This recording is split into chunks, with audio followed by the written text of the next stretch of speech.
Environmental Social Governance Committee of the T&T Chamber, a non-profit organization, will be hosting a one-day workshop on Tuesday, 28th of March. And online via Zoom to tell us more about this is Rudolph Hanamji. He is the interim chairman, of this committee. Welcome, Rudolph.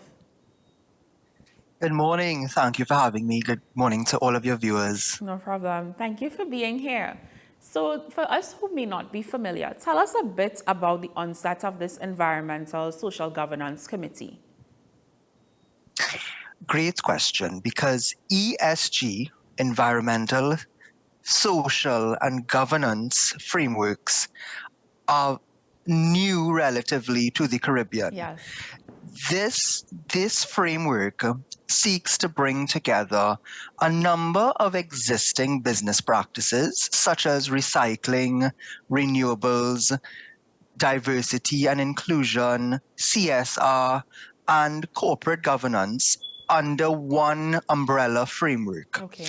And why that is important is that in short order, companies will be audited not only on their financial metrics, but their non-financial metrics. And all of those activities that fall in those three pillars are what we determine as non-financial metrics. So for example, if a company says, well, we have reduced our carbon footprint, Right. that's fine and wonderful for them to say, but how do you then prove and report on that metric? So someone, an external auditor, would have to come in and check your policies and provisions and look at exactly what you are doing and give you an objective stamp of approval that you are indeed doing that. And why that is so critical, especially in the Caribbean, is because we are on the front lines of climate change. We are on the front lines of the need to grow businesses and be innovative and to use our resources more selectively and strategically. And if we aren't able to report on these metrics, investment dollars will not come to the Caribbean anymore. We may actually lose export markets, we may actually lose supply chains because the international companies, especially in the markets where we trade, they are asking for ESG reporting. So that is why the Chamber of Commerce, which is the voice of business in Trinidad and Tobago, and EY Caribbean, Ernst & Young Caribbean, they join together to create this committee. It's the first of its kind in the large chambers, and other chambers are also launching similar committees because businesses need to be trained and people needed to have expertise to meet those criteria I shared with you earlier. Right. So that's why the committee was formed, and that's why it's important. Yeah, that is a large undertaking, but it's important to have the proper reporting, and these are really sensitive issues. In terms of the rollout of this locally, because we know this is practice internationally, but the rollout of it's changed, it's something that's new. How has it been in terms of rollout for companies locally? Has there been, good reception to it, or there's been a bit of hesitance to have this up and running, or it's something that's now being introduced to companies? It really has been very encouraging. Okay.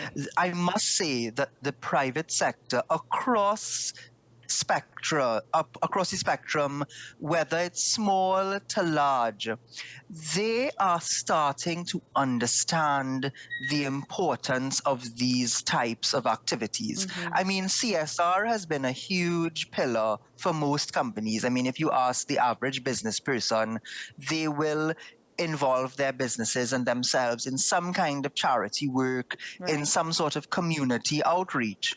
But when you look at, as you said, the more complex matters, such as the environment or diversity, or how do you govern your company? Because not all companies have a board of directors. Not all companies have policies and procedures. So that is where as they say, the metal needs to hit the road, because it's easy to say in a strategic plan that we want to be the best employer, or we want to be transparent and accountable. But then you have to put the necessary policies and procedures, and you have to invest the time and the money in developing your systems. So the response from a conceptual level has been very positive in the Caribbean. Our companies, as I said, they understand the risks. So basically, what they've been saying is, okay, you are the Chamber of Commerce. How can you help us to transition? Right. What resources can you bring to the table that would make this easier for us? And EY as well, we are a Caribbean-wide firm. We have over 8 practices. We serve over 17 jurisdictions in the region. This is actually part of how we give back to our community and stakeholders. We use these services as a complement to the vast array of other services that we offer. And it is in our interest that our clients are compliant, because if our clients are compliant with the ESG standards, then they will continue to be able to grow and be successful, and we will grow with them. So this is why it was a natural partnership for the Chamber and EY to come together, because the Chamber represents most businesses in Trinidad and Tobago across all sectors. And I must say, most of the Chamber's members are actually small businesses, believe it or not.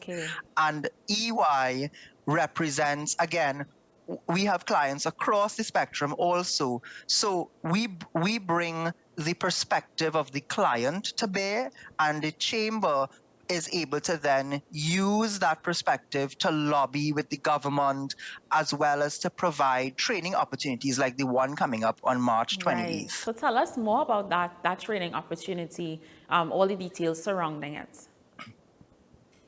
It's an exciting program. As I said, this chamber has really invested the time to get the work out there quickly. It's called ESG Champion Workshop, and throughout this day, companies that send their representatives are going to have the benefit of walking away with a toolkit where those representatives will now understand all of the complexities of ESG, the various risks, but most importantly, the solutions. So they will now be able to go back into their companies and act, as the name suggests, act as a champion for ESG. And they will be able to work with their companies to set up an ESG subcommittee. They can then develop an ESG strategy. And where necessary, yes, they can bring in external consultants, or they can do some of it on their own. But at least they would have this toolkit that is certified by both EY and the Chamber, so that they know that when they activate some of these ideas or solutions, they are doing it in a consistent and proven manner. And what that allows is, for the first time, Trinidad and Tobago companies will be able to start reporting to the Chamber on some of their initiatives in a more streamlined manner, so that the Chamber can actually develop a national report of sorts that says these companies all are certified in this training, they are all implementing consistent policies, and this is the outcome. And the country can then use that report in its own national reporting, because apart from the corporations, what I just want to quickly add, Trinidad and Tobago has to understand that countries also have to start reporting on these frameworks. So it's at various levels that ESG will have to be reported on. And the country would need a consistent public and private sector reporting mechanism. So that is why all of this is so important, because people may have heard, for example, that countries are committing to reducing their carbon footprints by X%. The only way you can report on that is to have these types of consistent policies. And Trinidad and Tobago is, for example, focused in the transportation sector. We want to reduce it by 30%. But the public, PTSC is not the only agency that has transportation. Correct. Yeah. Any company that has a courier service or distribution chain of vehicles they are all regarded as having transportation contributions to carbon footprint. Yes. So I hope that the audience is understanding that this is important at so many levels. Yes. Where can persons get information, whether it's on social media or website, that they can, get details on the upcoming conference? With the magic of Google, they can simply Google Trinidad Chamber ESG workshop. They can also visit the Trinidad and Tobago Chamber's Facebook page or Instagram and LinkedIn pages. They will get all of the information. There is a cost to the workshop, and it varies based on whether you're a member or a non-member. It starts at $1,100, but as I said, it is a fantastic investment, and it's an entire day of workshopping. So it's not a series of lectures. You will actually be engrossed in interactive activities that allows you to really assimilate the information and, as I said, almost immediately return to your organization and start implementing. Yes. Well, thank you so much for sharing with us this morning. I hope the audience is listening. This is really a good initiative, a step in the right direction to having things documented and in order. It can only help your business grow. Thank you very much. We appreciate you. Thank you for having us. No problem. All the best. Yes, no problem. We head straight to the news. When we come back, we have so much more in store for you this morning.